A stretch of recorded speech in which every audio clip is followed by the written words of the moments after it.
ஒரு ஊர்ல ராஜுன்னு ஒரு விவசாயி இருந்தான். ஒரு நாள் அவன் கடைவீதியில வெங்காயம் விற்க போனான். வெங்காயம் விற்கிற மும்முரத்துல சாயந்தரம் ஆயிடுது. அட கடவுளே, நேரம் போனதே தெரியலையே, சாயந்தரம் ஆயிடுச்சு. இப்ப நான் காட்டு வழியாத்தான் வீட்டுக்கு போகணும். அந்த கடவுள் தான் என்ன காப்பாத்தணும். என்னாச்சுன்னே, ஏன் இப்படி இருக்க? இன்னைக்கு உனக்கு நல்ல வியாபாரம் ஆயிருக்குல்ல, அப்புறம் ஏன் இப்படி மூஞ்சிய தொங்க போட்டுக்கிட்டு இருக்க? இல்ல காளியா தம்பி, வீட்டுக்கு காட்டு வழியில தான் போகணும். ராத்திரியில காட்டு வழியில போறது சாவுக்கு வெத்தலை பாக்க வைக்கிற மாதிரி தானே. உனக்கு தெரியாதா எத்தனை பேரு இந்த காட்டுக்குள்ள காணாம போயிருக்காங்கன்னு? ஆமா ராஜண்ணே, நீ சொல்றது சரிதான். ஆனா போய்த்தானே ஆகணும். கடவுள் மேல பாரத்தை போட்டுட்டு தைரியமா போ. அப்புறம் ராஜு எல்லா சாமானியும் எடுத்துக்கிட்டு அவனோட கிராமத்துக்கு கிளம்புறான். கொஞ்ச நேரத்துல அவன் காட்டு பக்கத்துல வந்துடுறான். காளியாத்தா, மாரியாத்தா, முண்டகண்ணியம்மா, நீங்க தான் என்ன காப்பாத்தணும். இப்படி சொல்லிக்கிட்டே அவன் காட்டுக்குள்ள போறான். அங்க என்னென்னமோ பயங்கரமான சத்தம் எல்லாம் கேக்குது.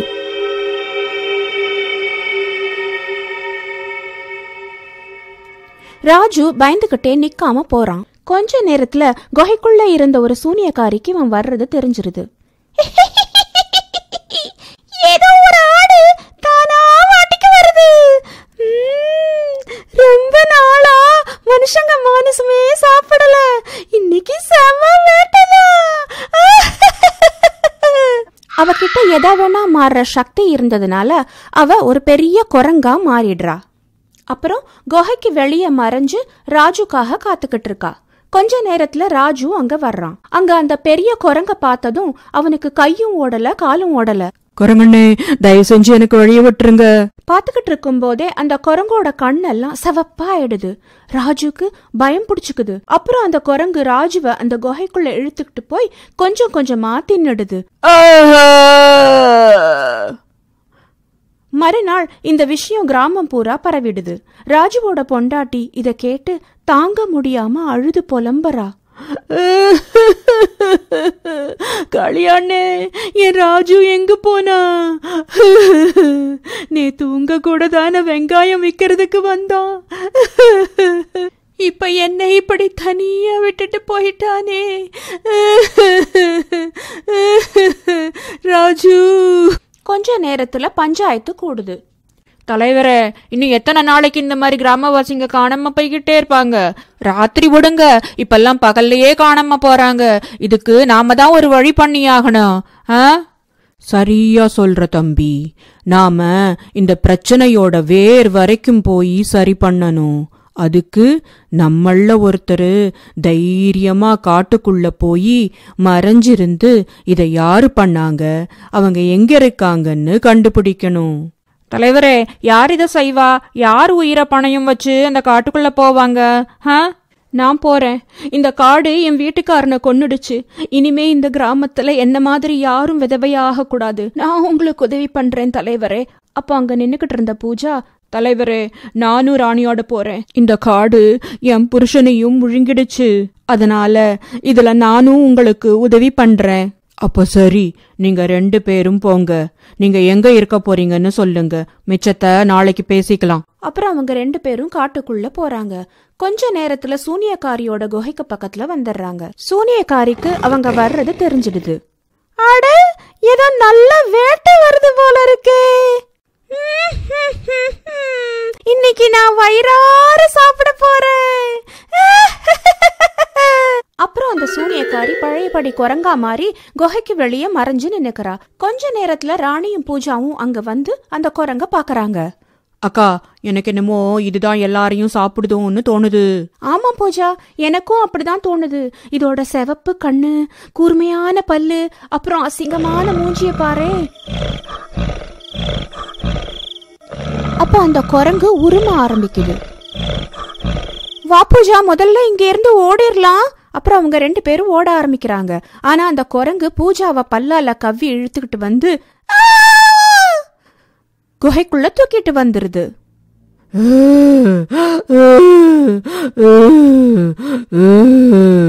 ராணி தப்பிச்சோம் பொழைச்சோன்னு கிராமத்துக்கு ஓடி வந்துடுறா. அட ராணி, ஏன் இப்படி ஓடி வந்துகிட்டு இருக்கிற? பூஜா எங்க? அப்ப ராணி காட்டுக்குள்ள நடந்ததையெல்லாம் சொல்றா. இப்ப புரியுது. இந்த குரங்கு தான் எல்லாத்தையும் பண்ணிருக்கு. சரி, எல்லாரும் குச்சி துப்பாக்கி எல்லாம் எடுத்துக்கிட்டு கிளம்புங்க. இன்னைக்கே நாம அதை அடிச்சு கொன்னுறலாம். அப்புறம் எல்லா கிராமவாசிகளும் ஆயுதங்களோட அந்த குகைக்கு பக்கத்துல வந்துடுறாங்க. சூனியக்காரிக்கு தப்பிச்சு போனவ கிராமவாசிங்க கிட்ட எல்லாத்தையும் சொல்லிட்டான்னு தெரிஞ்சு போயிடுது. அடக்கி இருக்கனுங்களே, நான் நினைச்ச உருவத்தை எடுக்கிற சூனியக்காரி என்கிட்ட நீங்களா வந்து மாட்டிக்கிட்டீங்களே. அட வெளிய வா குரங்கே. இது வரைக்கும் நீ நிறைய வேத்த கொண்டு இருக்க. இனிமே உன்னை நாங்க விடமாட்டோம். ஓ, அப்படியா சங்கதி? நான் யாருன்னு உங்களுக்கு தெரியாது. இப்ப காமிக்கிறேன் இருங்க.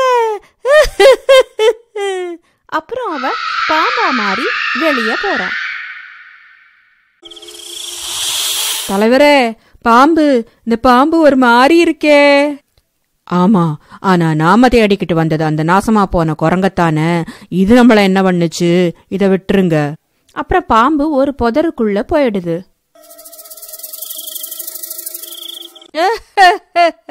கிறுக்கு பசங்க, ரொம்ப பசிக்குது, இவங்கள யாரையாவது சாப்பிடுறேன்.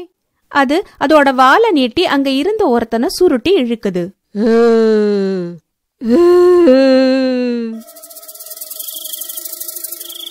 ஐயோ, என்ன காப்பாத்துங்க, யாராவது என்ன காப்பாத்துங்களே. அந்த பாம்பு அவனை முழுசா முழுங்கிடுது. அட, இந்த கொடூர பாம்பு நம்ம தம்பிய முழுங்கிடுச்சு. எனக்கு வர்ற கோவத்துக்கு இப்ப இதோட சேர்த்து இந்த பாம்பும் சாக வேண்டியதுதான். நான் தான் முதல்லயே சொன்னேன்ல தலைவரே, ஆனா நீங்க தான் கேட்கல. தப்பு நடந்து போச்சுரு தம்பி. இனிமே எந்த மிருகத்தை பார்த்தாலும் உடனே அதை கொன்னுருங்க. சூனியக்காரி எல்லாத்தையும் கேட்டுடுறா. முதல்ல என்ன பிடிச்சா தானடா உங்களால என்ன கொல்ல முடியும். அப்புறம் அந்த சூனியக்காரி ஒரு கழுகா மாறி பறந்து போறா.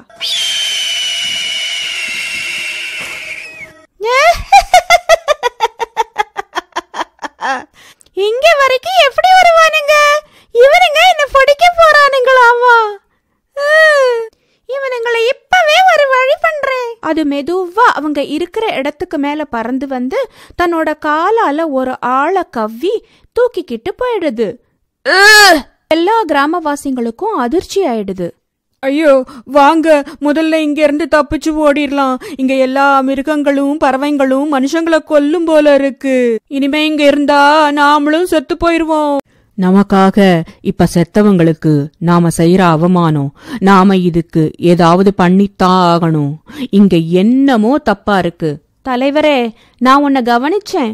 அந்த பாம்போட தலையும் நீளமா இருந்துச்சு, இந்த கழுகோட தலையும் நீளமா இருக்கு.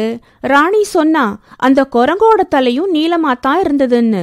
இதெல்லாம் பார்க்கும்போது இந்த 3 பேத்துக்குள்ளேயும் ஏதோ ஒரு ஒற்றுமை இருக்கும்னு தோணுது தலைவரே. இப்போ என்ன பண்ணலாம் காளியா தம்பி? நாம சத்தம் இல்லாம அந்த கழுக கண்டுபிடிக்கணும். அதுக்கு தெரியவே கூடாது. அப்பதான் நமக்கு இங்க என்ன நடக்குதுன்னு கண்டுபிடிக்க முடியும். அப்புறம் அவங்க அந்த கழுக தேடிக்கிட்டு போறாங்க. கொஞ்ச நேரத்துல அத ஒரு மரத்து மேல தூக்கிட்டு போன ஆளை தின்னுக்கிட்டு இருக்கிறத பாக்குறாங்க. பாத்துக்கிட்டு இருக்கும் போதே கழுகு சூனியக்காரியா மாறி அந்த ஆளை சாப்பிட ஆரம்பிக்கிறா. தலைவரே, முதல்ல இந்த இடத்துல இருந்து போலாம். இது நினைச்ச உருவத்தை எடுக்கிற சூனியக்காரி. கிராமத்துக்கு போய் இதுக்கு என்ன பண்றதுன்னு பேசிக்கலாம். கிராமத்துக்கு வந்ததுக்கு அப்புறம் என்ன பண்ணலாம் காளியா? உன்னோட புத்திசாலித்தனத்தாலதான் இது சூனியக்காரின்னு தெரிஞ்சுக்கிட்டோம். ஆனா இப்ப அவகிட்ட இருந்து எப்படி தப்பிக்கிறது? மொத்த காட்டுக்கும் நெருப்பு வச்சு விட்டுறலாம். இதுதான் சூனியக்காரியோட வீடு. அதனால அவ எந்த உருவத்துல இருந்தாலும் நெருப்புல எரிஞ்சு சாம்பல் ஆயிருவா. ஆமா, சரியா சொன்ன தம்பி. இப்பவே அதுக்கு ஏற்பாடு பண்ணிரலாம். அப்புறம் அவங்க எல்லாரும் அந்த காட்டுக்கு தீ வச்சிடுறாங்க. கொஞ்ச நேரத்துல அந்த சூனியக்காரி பெருசா அலறிக்கிட்டே இங்கேயும் அங்கேயும் ஓடுறா.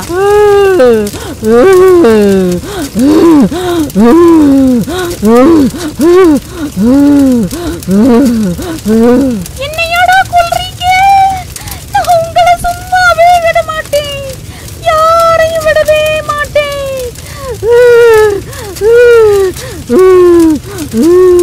இப்படி ஒரு வழியா அந்த உருவத்தை மாத்திர சூனியக்காரி கிட்ட இருந்து கிராமவாசிங்க தப்பிக்கிறாங்க.